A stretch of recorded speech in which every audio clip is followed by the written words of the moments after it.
Hey, good evening and welcome to City Beat. And this is not just any City Beat, but this is City Beat number 100. Whoopee! Yeah, number 100. And we're coming to you live on this Wednesday, February 11th, 1987. I'm Steve and I'm back as host, and I'm very happy to be back because tonight's guests are none other than those veterans of the underground music scene. Veterans, right? M.D.C. Yeah. And there they are, and I'll be talking with them in just a few minutes, and you can talk with them also in a little while on our phone-in line. But first, let's check out some old video with the boys in action. And the songs we're going to see two in a row, are I Remember and Greedy and Pathetic. So, Ken, if you're ready upstairs, we'll be right back with M.D.C. live on City Beat number 100. We've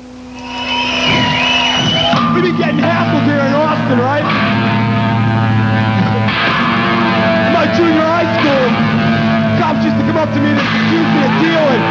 They used to open my locker and bring dogs, and they used to slip away my lights. I knew the dogs trying to set me up for a big fall. I knew them shooting my friend Kate Bryant in the back, first-degree burglary. I knew them coming in and hassling me. They didn't care what you were, what the problem was, what you call them. They were there to control you.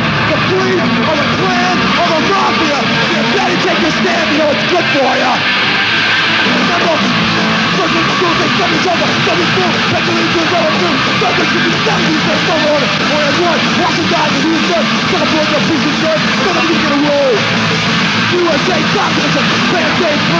Stop random living, they're trying to get me out of me. Remember, the first thing I was running to the lane to the money hole. Keep off to him, knock my door, knock the door, now run some more. Look at that, pay for me, or what such a star like me. They can pay the things up to me, none of you get a roll. USA capitalism, pay free. Stop random living, they're trying to get me out of me.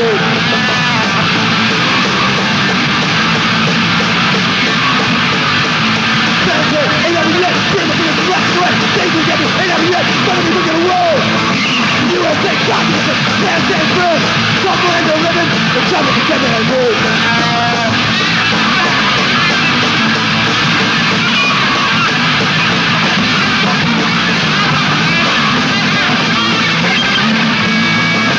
USA communism, fast and free.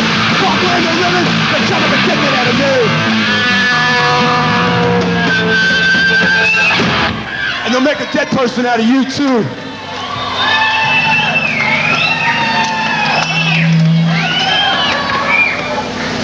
Greedy and pathetic. Those people make your pockets look like this.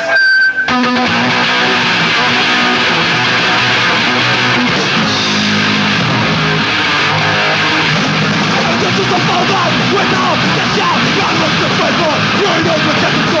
Calculate, get the shit, but you ain't gonna raise it. Stop taking blow you away. Can't start your party, ain't no sorry. You're a liar. Or some Lord of people put your heart on fire. You see through your office walk with back the chairs. You watch you trouble. You better beware.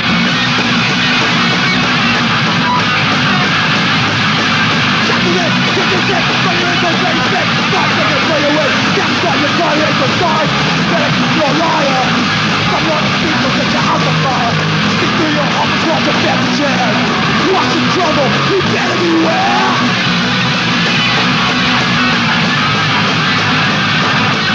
Don't you survive without that child you got your voice for. You ain't know the different song. The sorry, you're a pathetic liar. Some Lord of people set your heart on fire. You see through your office walls with fancy chairs. You're watching trouble. You better beware.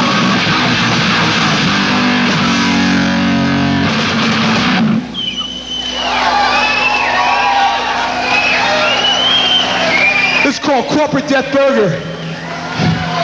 Corporation's got a game going. It's called Star. Okay, hey, we're back here live in the studio in City Beat number 100 with M.D.C. And right now I'm going to introduce three-fourths of M.D.C. anyway. Right here on my left, immediate left, is David, and he's does the vocals. How you doing, David? How you doing? And seated next to David is Al Schwitz, the drummer. You can call me Al. Okay, Al. Thanks for coming. And the newest member of M.D.C. on the end is Look at the cat, Gordon Frazier, guitarist extraordinaire. Hi, Gordon. How you doing? Well, let's start off with some generic type questions here. How long has M.D.C. been going? 7 years. 7 years from Austin, Texas. Austin, Texas. Had to do something with life, thinking about a profession, and rock and roll seemed like a really good one. One I really wanted to do, and it just seemed like guidance counselors and career people and family and all those type of people want you to do something else, but really wanted to play rock and roll. And so we're doing it. And also wanted to sing about things I felt like in the late 70s were kind of missing it, you know, the disco generation, and just was getting me generation. They were thinking about, you know, what people were thinking about in the late 70s. It seemed like a lot of the rock and roll music was getting away from just real social and political things that I was thinking about. So, you still feel the same now? Is that still the reason why you do the music? Because I like doing it, because I like rock and roll, and I like singing about the things I like singing about. What was the original lineup back then? It was Al and I, and we had a... Oh, yeah, we should mention who's missing is Franco, your bass player, right? Right. And Frank was on and off with another fellow named Mike Donaldson, who plays in a band called The Offenders, who's now with Sister Double Happiness. And it was Ron Posner, who lives in San Francisco but is not playing actively with the band, and Gordon's the new person. But Al, Frank, and Gordon, Al, Frank, and I have been around for about 5 or 6 years through the band's 7-year history. Gordon, how'd you come to join M.D.C? I was in a rehearsal studio and I heard him playing. He heard me playing. We jammed and liked it, and they said they needed a dude, so... Had you been a fan of theirs before, or? Never heard of him. Never even listened to punk rock. Seriously? No. Oh, interesting. Yeah, So what do you it's think of total it now? fluke. It just happened to be like I'd listen to this guy surprised. scream So now into you're the totally wall. brainwashed, right? Yep. I'm a vegetarian now, yeah. Wow. Okay, a little We more do treatments. We spoke to our doctor. Can we get a close-up of our doctor? We have a physician, Albert Albert here. here, Bass and player, right? he helped us with Franco doesn't therapy and know it everything yet. else. Yes. 1986 saw the end of the Dead Kennedys, I guess everybody knows, and they've been long time big names kind of in punk rock and the underground scene. And how come you guys have lasted this long? Is it less? I don't mean to put you down, but you have less pressure because of less fame, even though you're known. Well, Biafra is right now down with the Kennedys. I don't necessarily believe forever he's not going to be in a band, and maybe just that unit. It takes a lot of give and take being in a rock band. It's like a marriage. And it's dealing with 4 or 5 or how many diverse people, and keeping together is work and difficulty and compromise and all those things that, you know, it's easier to close the door and say, well, to hell with you, and it's hard to say, well, let's work it out even though we got differences cooking here and different priorities after 7 years. But we found there was enough central purpose in what we started out in, which was having a band that got to sing about things that we felt other people weren't singing enough about. So we feel strong and good about being around and together. We had a lapse for about 2 years there where we really didn't play any live gigs. And we were working on a compilation which was a benefit for an anti-nuclear causes. But as a band, we just didn't want to even look each other up for months at a time. But then we found that... Separation, huh? We found that we did want Not to so get much an back together. ongoing resentment as much as just, I don't know, it just wasn't working or something. It disappeared. Different people got into different things. And it took 2 years. I think you're not through hearing from Well, Joe. let me read you something here I got out of this fanzine from the East Coast called Suburban Voice. Take a quick shout out to my little plug. And there's an interview, I think in the summer, with M.D.C and David here. And well, in the introduction to it, it says that M.D.C also seemed to be in transition, opting for a mellower stage presence and personality. Well, I saw you guys play a few weeks ago at the farm here in the city, and I thought you were hot. I'm not just saying that because you're on the show. But Those you were guys different shows. Those were different. You were far from mellow, I thought, you know, and That was the acoustic tour. Dave was we were just in a different point. Dave was playing a lot of acoustic stuff, and it was just a little different, and that show's a little harder, you know. I let my hair grow for 3 years, and this summer my hair was you'll see it in the tape that we have from Nashville later on in the show. But just people assuming now that you have long hair, you know, that you're probably a hippie, and but you know, as Lal says, you know, you go through different phases, and some shows Well, how about your lifestyles? a little bit more kickback. Are they changed? No, we're still scrounging around the Mission like we were 6-7 years ago. You know, now we're just scrounging. We're a little older, but basically, we're pretty much the same people. You know. I don't want to put you on the spot, but on your show from the stage, I don't know if you're kidding, but you said something about, I think you said, not drinking any more beer. Is that? Yeah, I had a alcohol trying to monitor how much alcohol you consume before you get on stage, just so because it feels better, you know. So you think you played better because of that? It's not a new policy of the band. Yeah, I stopped drinking. I for the month of January, I had a couple of drinks the last couple of days, but it was like my New Year's resolution, just because I saw a video of myself, and I realized I was just pouring it down. You know, you go on the road with a rock band, and you get to a club, and you start looking for that bar. Where is that bar? You know, and you know, and a couple beers, you get comfortable, and before you know it, you know, a couple more in your. You already have a case of beer on the rider before you walk in the door, you know. Oh, so here's your beer. So it gets to be too much. I just found myself sliding, you know, doing as good a show as I could, and I found just being more level-headed and straight, and just performing that way, less forgetting the lines, less, you know, you know, everything that not drinking alcohol will give you a straight edge. Let me ask you about your attitude towards your music. I think you mentioned in an interview about willingness to mix it up with other kind of bands, above ground bands, non-punk bands, you know, and to let the music kind of speak for itself. How do you feel about that? Playing, I guess that means playing on bills with different kind of groups, huh? We haven't done a whole bunch of it. I really feel like we always were pretty much open to work with a lot of different bands. We did a Rock Against Reagan tour for a year, and we played with synthesized players, a samba band called Petit Boy from New York City, from Brazil, playing Brazilian music with a couple members from Brazil. And so we were always kind of open to playing with lots of different types of music. But now I guess, you know, everyone just assumes that we are just because they see the band going through certain somewhat of transitions. We are playing with the Looters coming up in a couple of months, and they're a world beat band.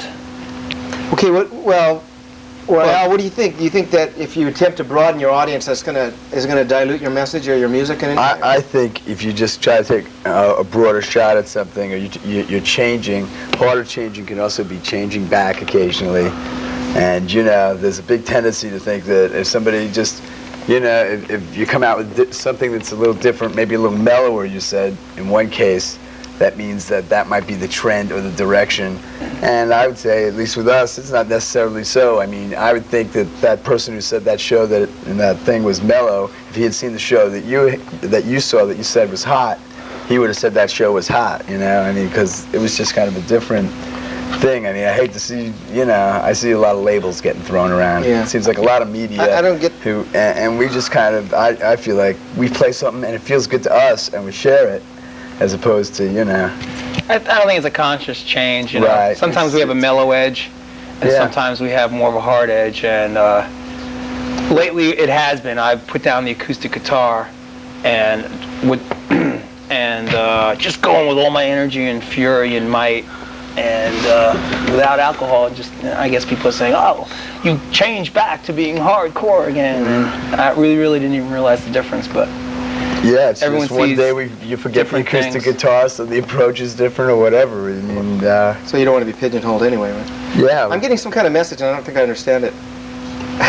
Disregard. Disregard. Forget it. Let's talk about the local scene.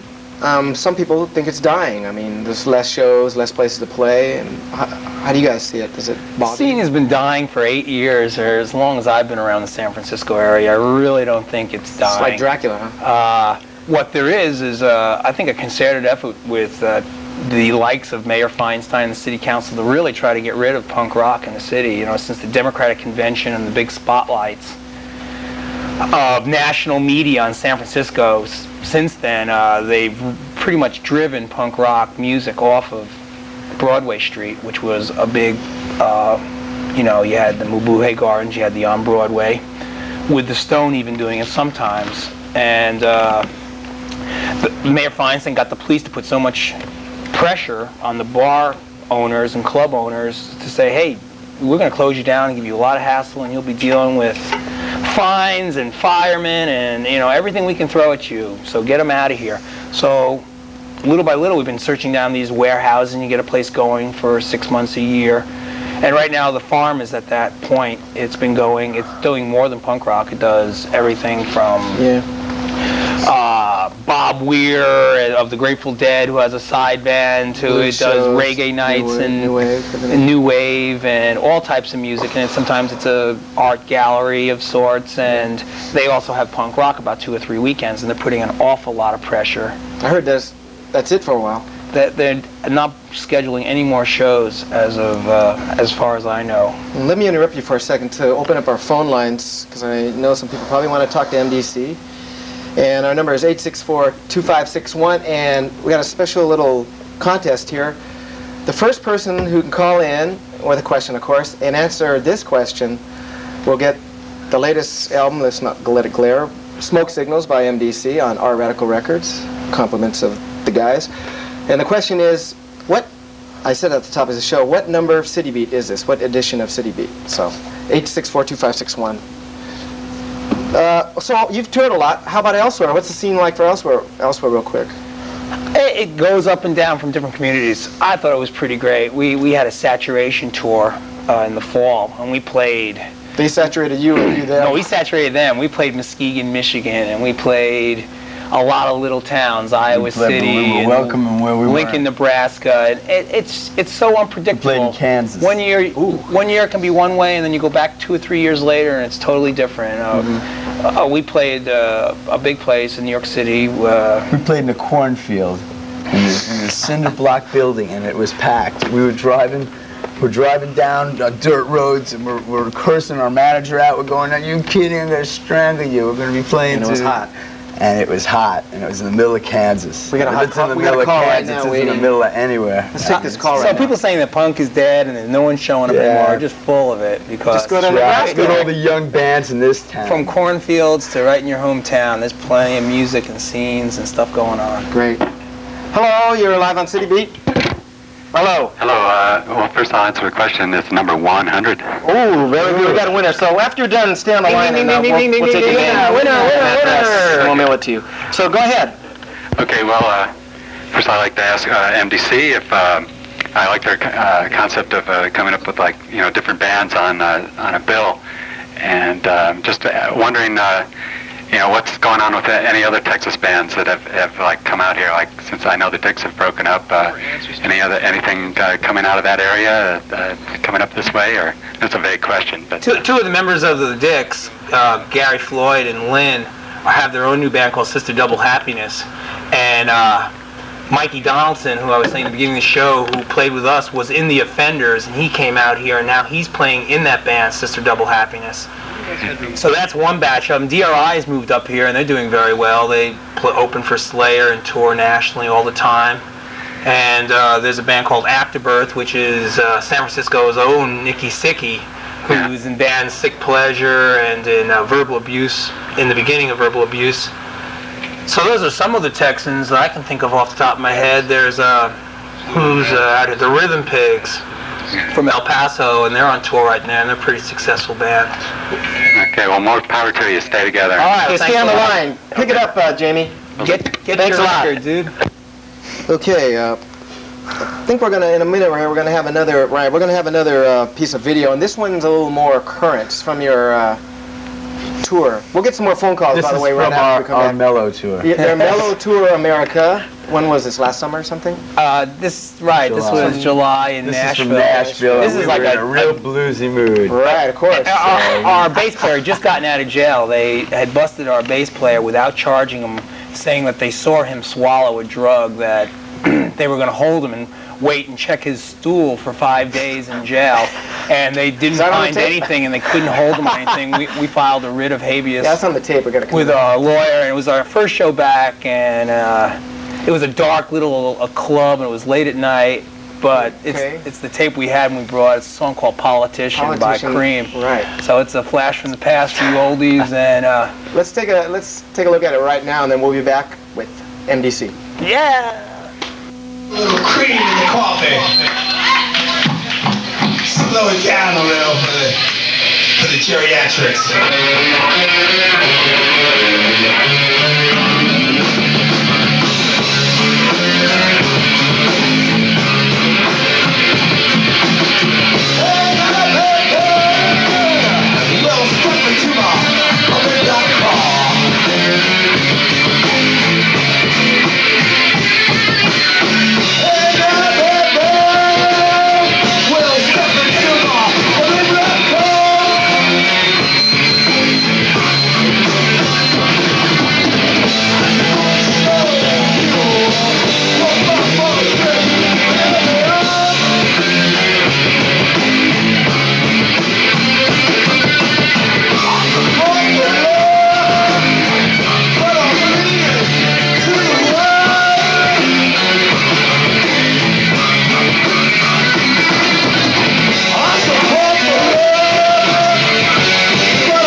Live in studio with M.D.C. And our phone lines are open at 864-2561. And hey, we got another. Dave is holding it up. We got another, their old album, Millions of Dead Cops. And we're going to give that away to the person who can answer this question. The question is, What is the meaning of life?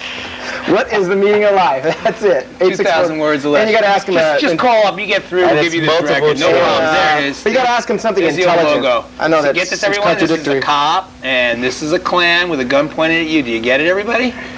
Millions of dead cops. You got it. Okay. Gordon. What's up? So what's happening in recording-wise with MDC? Not much yet. Now we're Just starting. Just writing the songs now.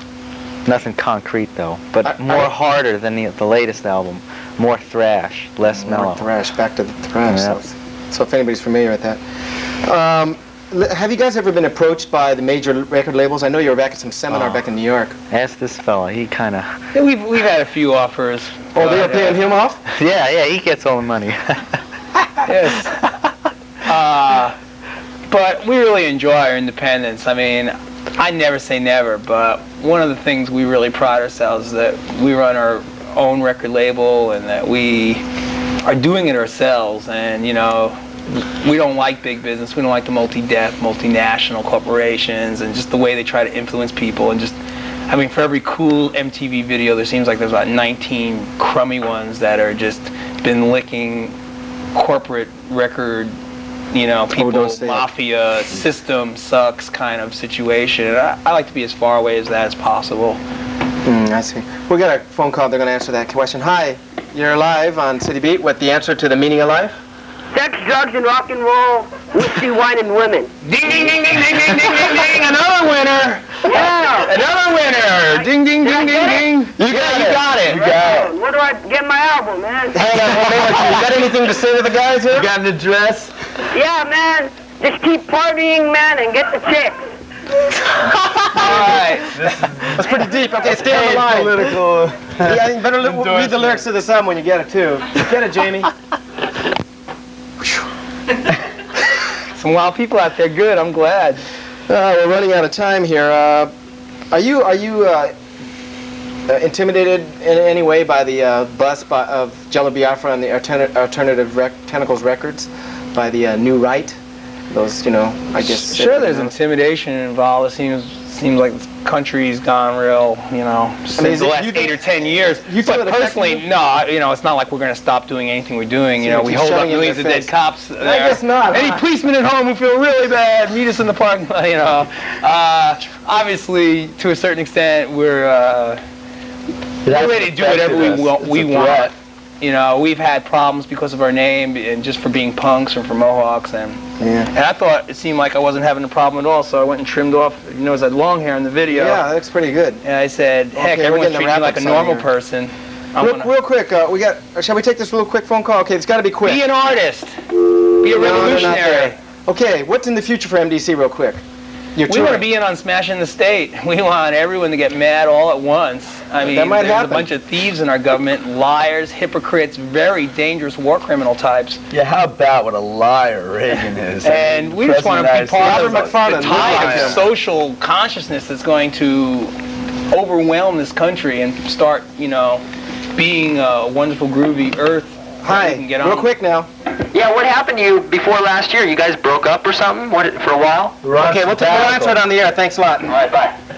Al said we're on sabbatical. It took us 2 years for us to readjust, and we're running late. They're telling me just cool it right now. And right. Well, you know how it is. I got to thank all my guests. M.D.C. They're going on tour. They'll be back, and when they're back, you better go see them. Thank our crew. They did a great job. Thank you, viewers and callers. You'll get your records. Our next live show is in 2 weeks. Show number 101 on February 25th, 1987 with the Beatniks, and they'll be performing live right here. They're great. The Beatniks. I'm so, right now, I'm just so revved up over the America Cup victory over Australia that I'm going to go out on my yacht. Oh yeah, I don't have a yacht. Keep the Missouri out of the What, you don't have a yacht either? I can't believe that. Well, my name is Steve, and good night.